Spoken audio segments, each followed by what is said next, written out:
Hey guys, it's Brandon Miniman from Pocketnow.com, and today we're going to unbox the Palm Treo Pro. Now I realize that we're a little bit late on our coverage on the Treo Pro, but I know that a lot of people still have their eye on this device, especially as we're hearing about the Samsung Epix, which is going to be coming out on the AT&T network. The Epix is a very similar device to the Palm Treo Pro, but it will be offered at a subsidized lower price when and if it comes out on AT&T. So watch out for that. Let's get started.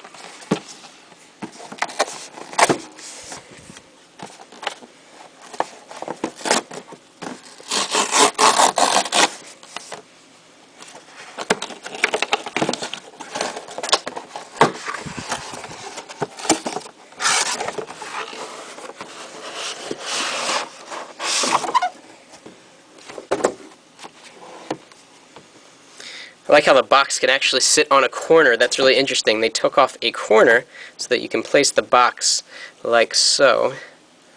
Very interesting box. Very small, unconventional box for a Windows mobile device.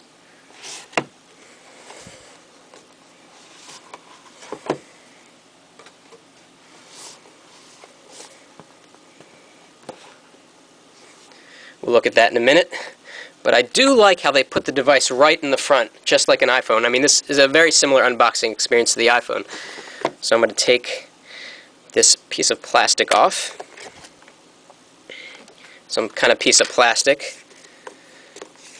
Looks like we have some getting started material, not in color.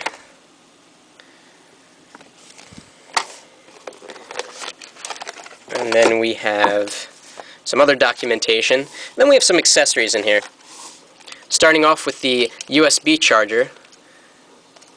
And I'm assuming that there is a plug that goes along with that. There's the USB hole. Kind of like the iPhone. There's a lot of similarities so far. Plug for the United States.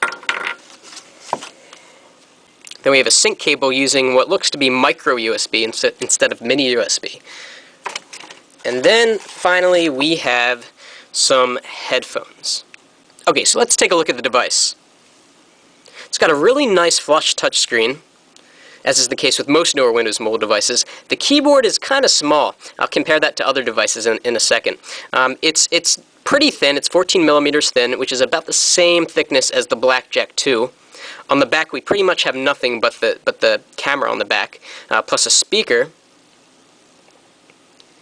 dedicated Wi-Fi button.